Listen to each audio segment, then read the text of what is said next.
Shalom, selamat malam Bapak Ibu Saudara yang dikasihi oleh Tuhan.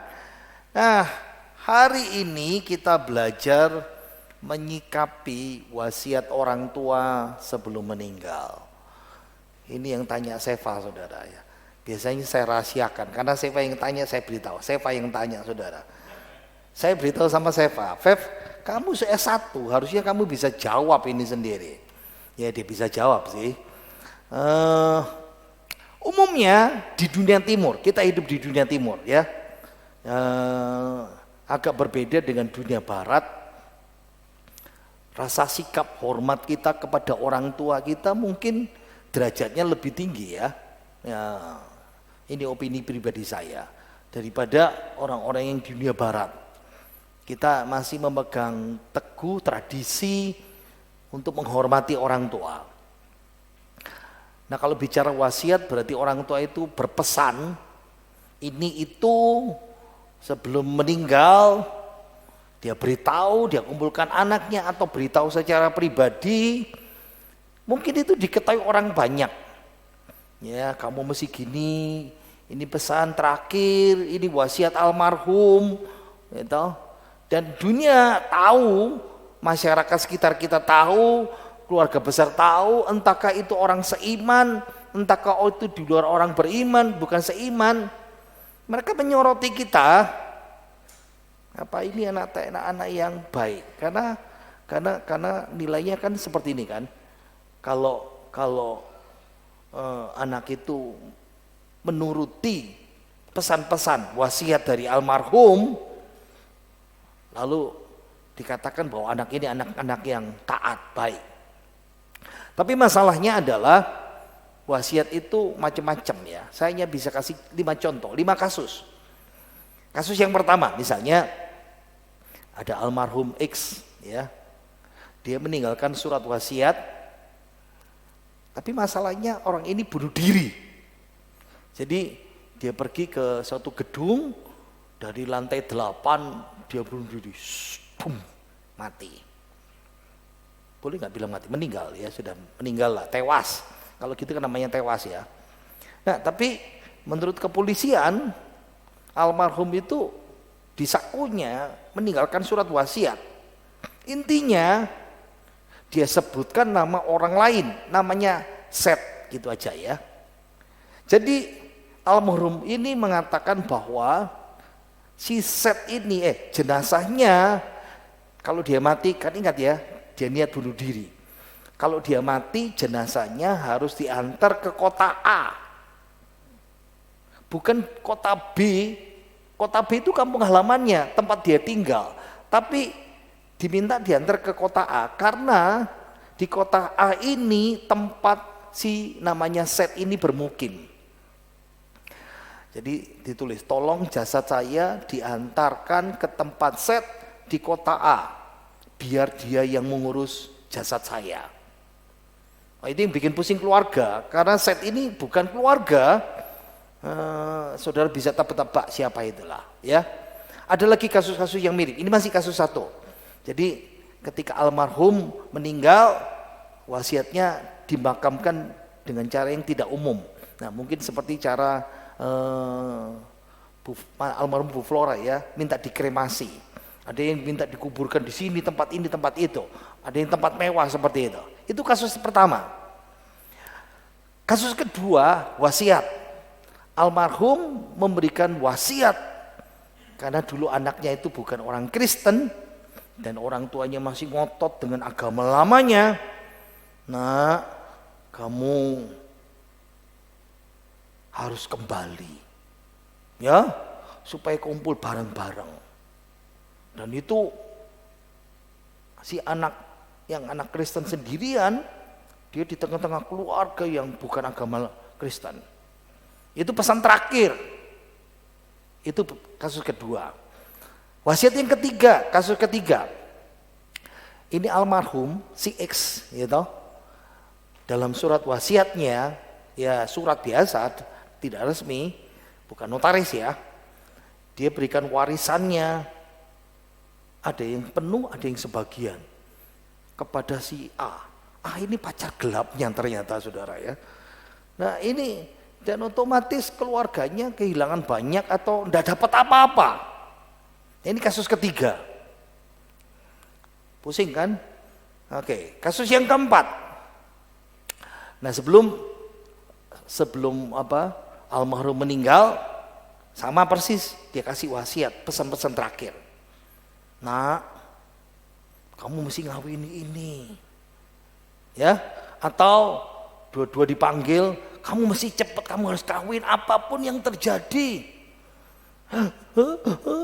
Gitu ya saudara ya, mau enggak mau mesti diiyakan daripada mati penasaran, katanya orang kan begitu kan. Itu kasus keempat. Atau kasus kelima, sama persis, ada lagi contoh. Jadi almarhum ini memberikan wasiat, kamu mesti bercerai karena pernikahanmu tuh, ingat ya, dulu kan tidak disetujui keluarga, sampai sekarang tidak disetujuin. Kamu mesti pisah sama pasanganmu. Wow, ingat ya, ada 5 kasus. Sebetulnya mau banyak-banyak lagi, tapi kebanyakan saudara. Cukuplah bikin kita pusing ya. Oke, ada prinsip umum yang harus kita pahami Alkitabiah. Nah ini saya ambil. Kalau saudara ingat, kita pernah bikin acara Q&A. Di sini saya, di situ Seva yang jadi moderator. Saya keluarkan lagi. Nah kalau bicara prinsip umum tentang Alkitabiah, bicara tentang ketaatan anak pada orang tua dalam Alkitab, ini dasarnya yang paling penting ini. Ingat ya, mentaati orang tua itu perintah langsung. Jadi ini bukan himbauan. Mentaati orang tua itu perintah langsung dari Allah. Oh, Efesus, kok kelewat ya? Oh, kepotong. Oh, ini keliru sih. Sorry. Ayo kita lihat, baca Efesus 6 ayat yang pertama, 2, 3. Hai anak-anak, taatilah orang tuamu di dalam Tuhan, karena haruslah, sekali lagi 2, 3. Hai anak-anak, taatilah orang tuamu di dalam Tuhan, karena haruslah demikian. Ayat yang kedua sampai ayat ketiga, 2, 3. Hormatilah ayahmu dan ibumu. Ini adalah suatu perintah yang penting, seperti yang nyata dari janji ini, supaya kamu berbahagia dan panjang umurmu di bumi. Nah kita tahu ya, ini perintah Alkitab. Jadi ini perintah langsung dari Tuhan, perintah langsung dari Allah yang tertulis dalam Alkitab, ditulis dalam Perjanjian Baru, yang dituliskan untuk kita orang percaya.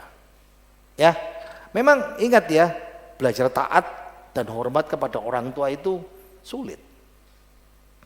Saya nggak mau bahas ini terlalu banyak ya, karena pernah kita bahas, tapi harus diulangi supaya kita bisa nyantol kembali dasar Alkitab itu ya. Pahami kenapa Allah punya alasan itu. Anak yang mau mendengarkan orang tuanya, jalannya tuh lurus, dapat hikmat Tuhan. Amsal pasal 13 ayat yang pertama, 2, 3.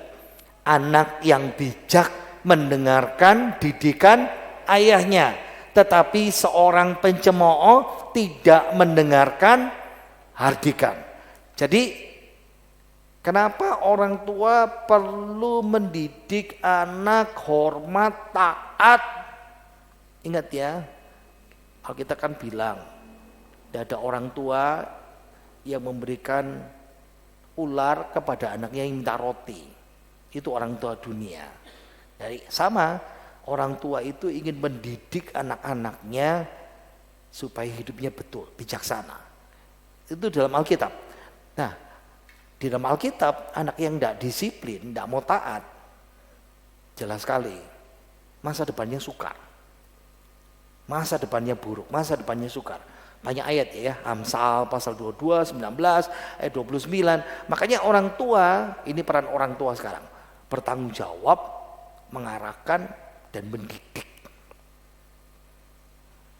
Nah memang misalnya kata Amsal ya, tongkat didikan itu akan mengusir kebodohan. Apabila engkau memukulnya, engkau menyelamatkannya, seperti itu. Tapi bukan untuk membunuh ya. Tapi tetap sama. Tadi itu ayat 1, 2, 3. Sekarang peran orang tua, ayat kita 2, 3. Dan kamu bapak-bapak, janganlah bangkitkan amarah di dalam hati anakmu, tetapi didiklah mereka di dalam ajaran dan nasihat Tuhan. Sekarang tetapi, ulangi 2, 2, 3. Tetapi didiklah mereka di dalam ajaran dan nasihat Tuhan. Nah ini ingat ya, orang tuanya dalam Tuhan, didiknya dalam terang firman Tuhan. Itu penting. Ajarannya seperti itu. Ingat ya. Nah sekarang ada pertanyaan, kalau orang tua saya nggak baik, orang tua saya nggak jadi teladan, apakah saya harus taat? Tetap. Orang tua mau baik, orang tua mau jahat, orang tua nggak bener, orang tua teladan, anak mesti taat. Itu ingat ya, Tuhan itu menuntut peranan masing-masing. Jadi saudara, anak baik itu tanggung jawab saudara sama Tuhan. Saudara memilih untuk memberontak, tanggung jawab sendiri sama Tuhan. Jangan menuntut tanggung jawab orang tua aku nggak baik atau anak nggak baik seperti itu ya, itu tanggung jawab pribadi. Nah, salah satu alasan, satu-satunya alasan yang diperbolehkan tidak boleh taat orang tua yang masih hidup, kalau orang tua memerintahkan sesuatu yang berlawanan dengan perintah Allah. Jelas sekali ya. Kalau kasus seperti ini, anak harus lebih taat kepada Allah. Kisah Rasul 5 ayat 29, 2, 3. Kita harus lebih taat kepada Allah daripada kepada manusia. Itu prinsipnya. Ingat ya. Jadi pertanyaannya, apakah budaya, apakah ada prinsip, apa wasiat itu melawan firman Tuhan atau melawan Alkitab? Itu yang paling penting. Nah ini kalau anak tinggal pada orang tua, tinggal sama-sama orang tua. Suatu saat anak akan menikah, nah ketaatannya beda. Jadi itu yang paling penting. Ayo baca Kejadian 2 ayat 24, 2, 3. Sebab itu seorang laki-laki akan meninggalkan ayahnya dan ibunya dan bersatu dengan istrinya sehingga keduanya menjadi satu daging. Nah prinsip yang pertama harus meninggalkan. Nah ini penting ya, meninggalkan ayah dan ibu. Ada pertanyaan, lu kok Josi masih di sini? Ya, Josi rumahnya masih diperbaiki. Mungkin bulan akhir bulan atau pertengahan bulan depan sudah selesai. Rumahnya diperbaiki. Harus pergi. Saya bilang kamu harus pergi dari rumah ini. Saya bilang saya dulu kasih waktu 2 bulan, tidak boleh lama. Pak, rumahku masih belum selesai. Ya sudah bolehlah. Pokoknya rumah selesai harus pindah seperti itu. Itu prinsip Alkitab. Ada 3 ide. Berangkat pergi dari kata zabit ya, meninggalkan atau melepaskan diri. Seperti kapal dilepas talinya lalu berlayar. Sebab itu laki-laki akan meninggalkan. Nah ini seperti kapal yang sedang berlayar. Jadi bagi anak yang sudah menikah harus mandiri finansial, termasuk keputusan. Ingat ya, bukan orang tua yang memutuskan anak, putuskan sendiri. Yang repotnya, nah ini orang tua nggak sadar sudah kawin, bukan tanggung jawab kita ya. Bagi anak tidak boleh merepotkan, minta bantuan, tolong terus. Nah itu tanda siap menikah. Nah bagi orang tua, nah ini butuh rela, karena mereka sudah dilepas. Tali mereka tidak ditambatkan di dermaga kita. Dan saudara bukan kaptennya sekarang. Makanya kenapa ada, lihat ya, pertanyaan, siapa yang menyerahkan mempelai wanita kepada, mempelai pria, itu MP ya. Kenapa ada sungkem dalam tradisi kita? Pamit, minta diberkati, orang tua melepaskan, memberkati dia. Jadi ingat, orang tua tidak boleh ngatur-ngatur, hanya ngasih masukan, nasihat. Bukan orang tua yang memutuskan. Nah kalau ini gagal, itu yang menjadi ribut, menjadi sumber ribut. Mantu, mertua, anak suami istri, karena kita ikut campur di situ. Nah, masalahnya ketakutan orang tua itu di sini. Loh, itu anak saya, nanti dia tidak peduli, tidak hormat lagi sama saya. Ingat ya, ayat tadi itu, ayat dibaca, Kejadian 2 ayat 24, 2, 3. Sebab itu seorang laki-laki akan meninggalkan ayahnya dan ibunya dan bersatu dengan istrinya sehingga keduanya menjadi satu daging. Lihat hierarki. Allah kepala rumah tangga, ada suami, ada istri, ada anak. Sebab itu laki-laki akan meninggalkan ayahnya dan ibunya dan bersatu dengan istrinya. Lalu dia bikin rumah tangga baru. Nah, sekarang orang tua di mana? Orang tua di bawah.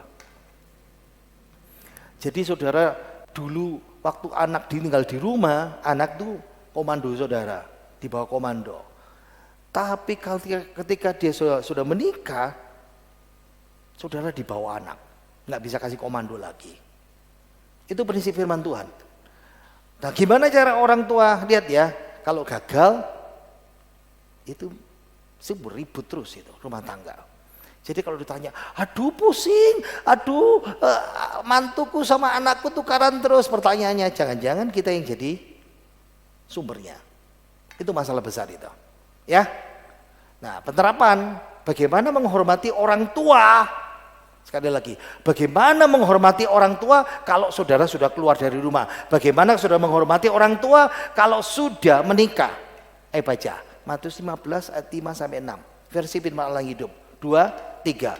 Tetapi kalian berkata, sekalipun orang tuamu dalam kekurangan, tunjangan untuk mereka boleh kau berikan kepada Allah. Jadi dengan peraturan yang dibuat oleh manusia, kalian meniadakan hukum Allah, yaitu hukum untuk menghormati dan memelihara orang tua kalian. Ingat, jadi menghormati orang tua ketika sudah menikah, diteruskan bukan taat. Saya ulangi lagi, diteruskan bukan taat dalam komando yang seperti ini, tapi memberi tunjangan.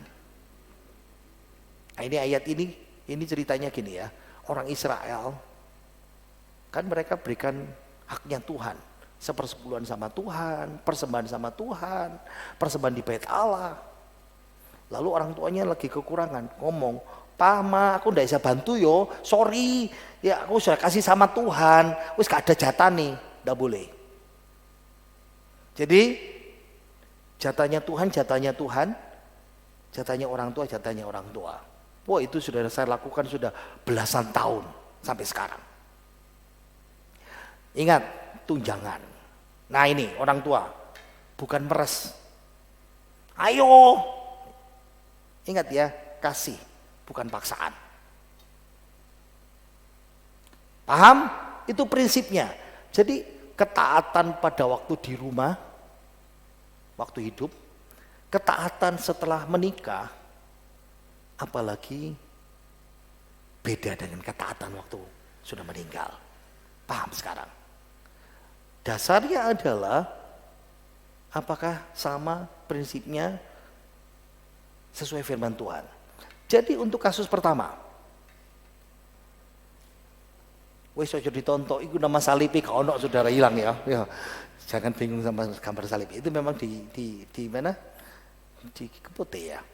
Nah, misalnya kasus kuburan, ya tadi itu kasus pertama. Apa itu? Ini yang bunuh diri tadi toh. Ini contoh ya. Lalu dia minta dikuburkan tempat lain. Nah, etika Kristen, keluarga inti yang memutuskan. Bukan warisan, bukan wasiat. Tidak harus memenuhi wasiat itu. Kok bisa seperti itu? Nah, ini saya kasih contoh Alkitab. Abraham itu punya 3 istri. Sarah, Hagar, Keturah. Ya, punya banyak anak. Anak pertama Ismail, kedua Ishak, lalu Simran, Yoksan, Medan, Midian, Isbak, dan Syua. Terbatas waktu. Nah, tapi waktu Abraham meninggal, umur 175, anak perjanjian, anak kedua Ishak, yang berhak menerima janji Allah, dia yang ngurus, menentukan, Walaupun nomor 1 Ismail. Mana buktinya? Lihat Kejadian 29 ayat 9. 2, 3. Dan anak-anaknya Ishak dan Ismail. Nah, yang nomor 1 siapa? Ismail. Tapi kenapa disebut Ishak? Ini Ishak yang menentukan, bukan Ismail. Lihat ya, dan itu peneguhan Tuhan. Lihat, itu ayat 9, Abraham meninggal, dikubur anaknya, Ishak yang menentukan. Ayat 11, 2, 3. Setelah Abraham mati, Allah memberkati Ismail. Betul? Bukan, Ishak. Harus dipahami ya. Jadi keluarga inti, anak perjanjian ini, itu yang ngatur. Nah, serupa dengan kasus penguburannya Yakub. Ishak punya anak Yakub. Yusuf itu anak ke-11. Yang jelas bukan tertua. Anak sulung Ruben. Tapi Yusuf dalam 1 Tawari pasal 5 nanti baca rumah, diangkat Tuhan jadi anak sulung. Makanya Yusuf yang ngatur. Di Kejadian pasal 40 ayat 1 sampai 5, 3, Yusuf memumikan. Ya, jadi kalau saudara mau tahu mumi, yang tengah itu mumi. Jadi gini. Kalau orang mati di Mesir, begitu dia mati, memumikan itu caranya jeruan perutnya dibuang semuanya. Lalu dari sini disodok, otaknya disedot, kosong pokoknya semuanya. Habis itu diblonyo sama garam beberapa minggu itu supaya kering.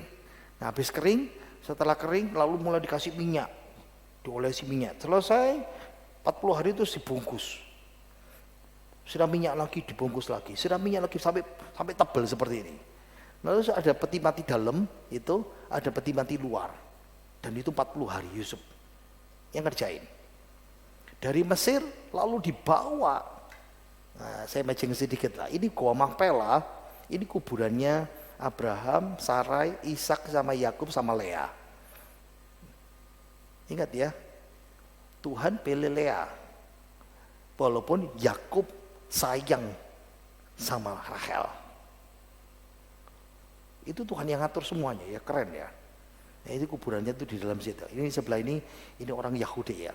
Nah, makanya ini yang satu kalau saudara ini kuburannya opa, yang satu kuburannya mami. Mami papi, opa oma. Opa oma pendeta di sini dulu ya. Minta dikuburkan siangkong ya. Numpuk satu liang.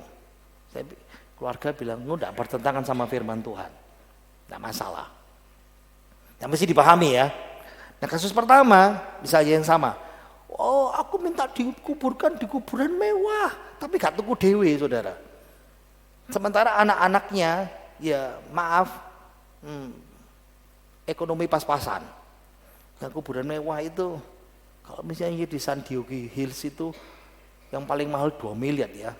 Rata-rata yang paling murah berapa? 300, 400. Kalau dinekat dituruti, sopo sing bayar. Nanti menciptakan masalah lagi, utang banyak dan itu membunuh semua. Anak 5 dibagi roto, 500-an, satusan ya, 100. Kalau enggak taat nanti kita kan berdosa Pak. Enggak. Ingat ya, ketaatan ketika meninggal dan ketaatan ketika hidup dan tinggal masih anak, dan ketaatan waktu menikah, apalagi ketaatan waktu meninggal, saudara lihat beda seperti itu. Sama persis, ini pertanyaan. Mungkin saudara tanya, kenapa saya mengizinkan Bu Flora dikremasi?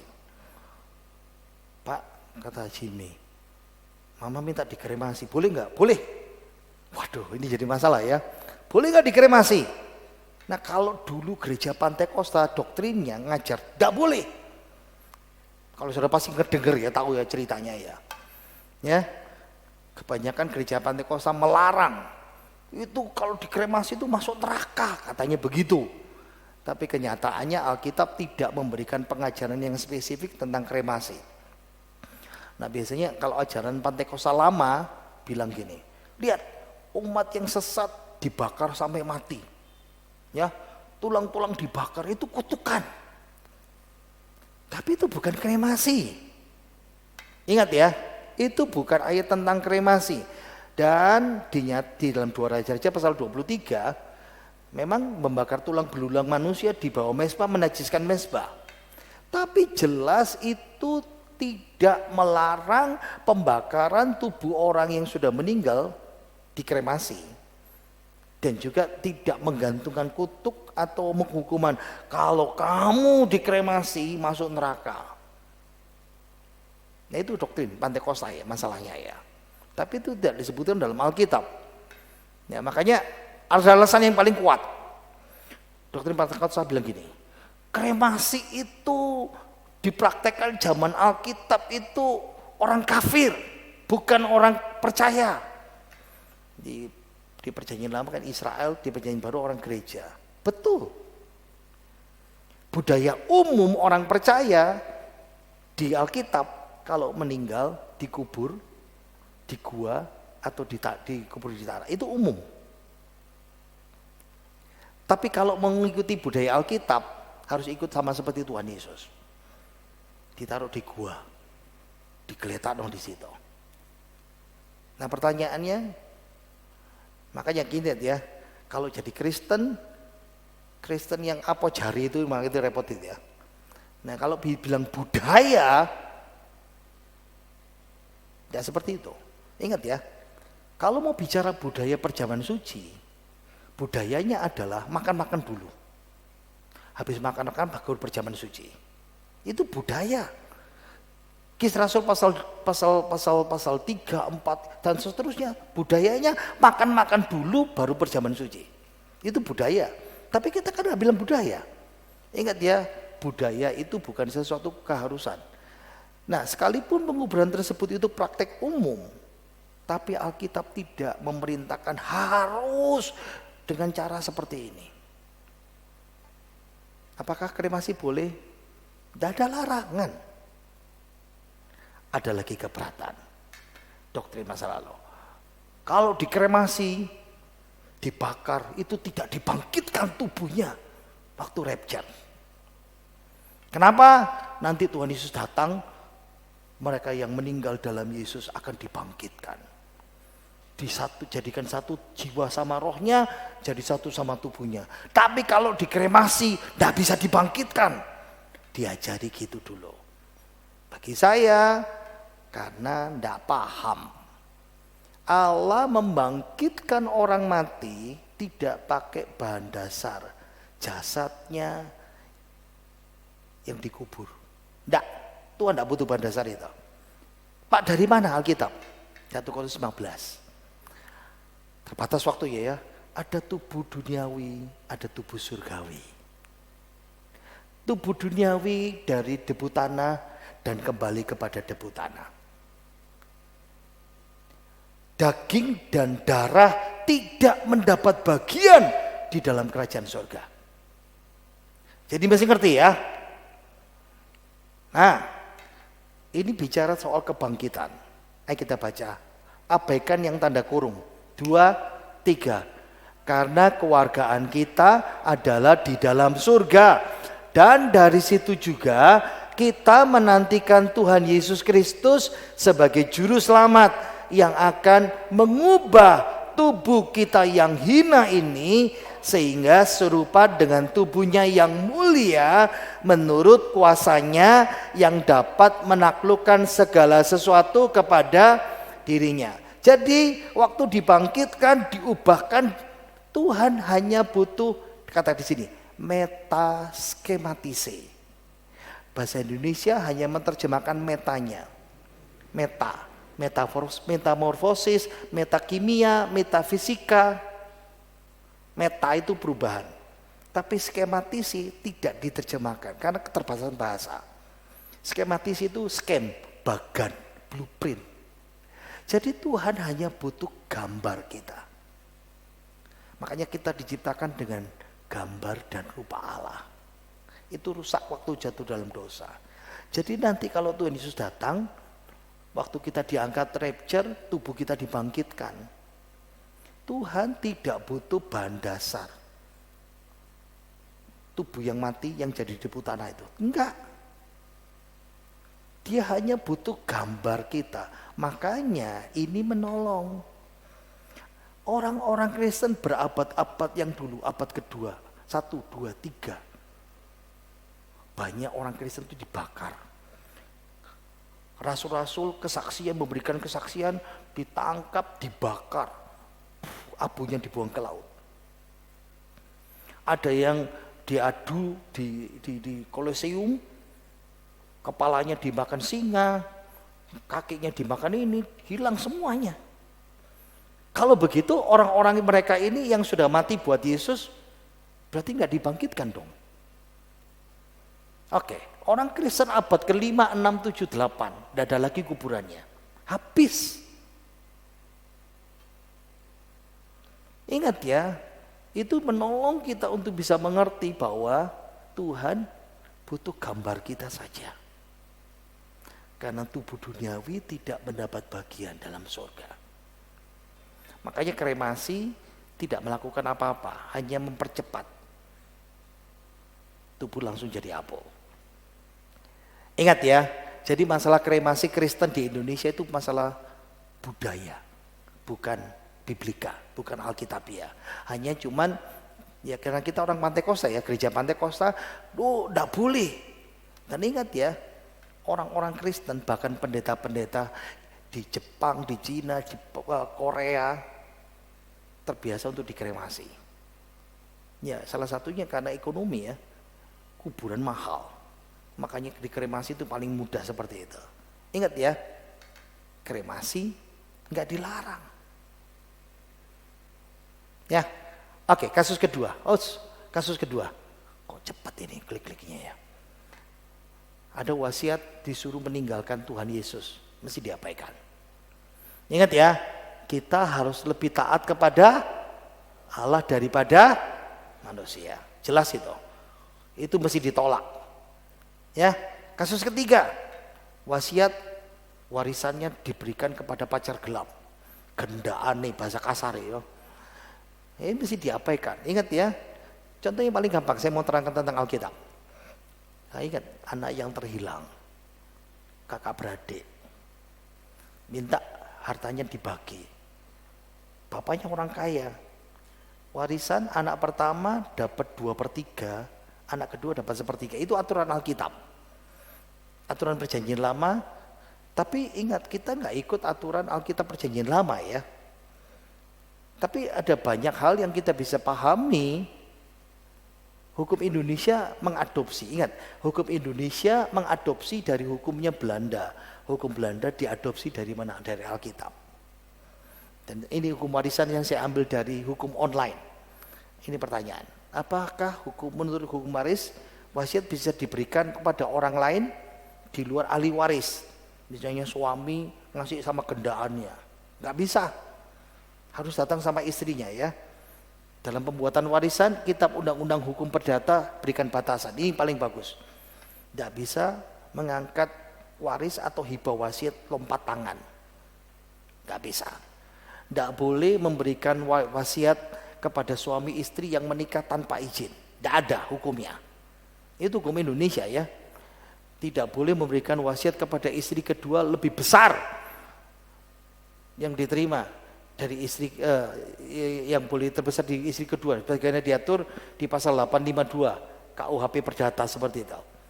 Tidak boleh membuat suatu ketetapan hibah wasiat yang melebihi hak waris dalam harta persatuan. Tidak boleh juga menghibahkan untuk walinya, gurunya, imamnya, itu rohania ya, rohaniawan, dokternya, ahli penyembuhnya, obat-obatan orang lain yang merawat waris orang sakit ini. Karena yang paling penting itu anaknya ya. Tidak boleh juga memberikan wasiat di luar kepada anak di luar kawin melebihi bagiannya. Tidak boleh. Nah ini berikan wasiat kepada teman-teman berzinanya, gendaannya itu. Jelas sekali ya. Larangan pemberian kepada orang yang dijatuhi hukuman karena membunuh waris, menggelapkan, memusnahkan, memalsukan, bla bla bla seperti ini. Jelas sekali. Yang keempat, nah ini, dipaksa atau disuruh diwasiatkan, mesti kawin. Kamu berdua mesti kawin, gini-gini. Ingat ya, saudara harus memutuskan sendiri. Karena pernikahan yang sehat adalah keputusan dua pengantin, bukan keputusan wasiat. Ingat ya, tadi itu prinsip.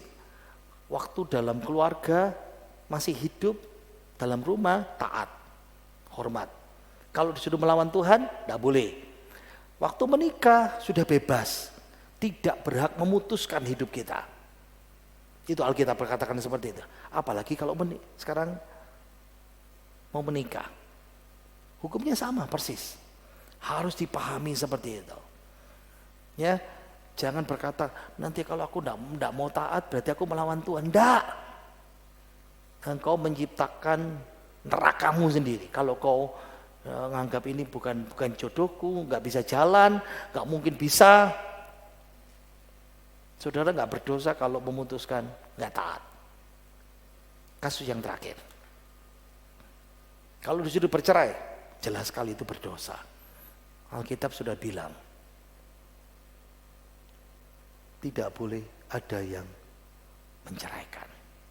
Karena kekerasan hatimulah Musa mengizinkan bercerai, memberikan surat cerai. Tapi pada awal mulanya dari semula tidaklah demikian. Jadi kita harus paham ya. Ada wasiat-wasiat yang kadang-kadang dalam dunia timur orang berkata, mesti ditaati itu, bahaya itu, nanti kamu terkutuk, nanti kamu hidupmu susah, berat. Enggak. Kebenaran firman Tuhan di atas semuanya.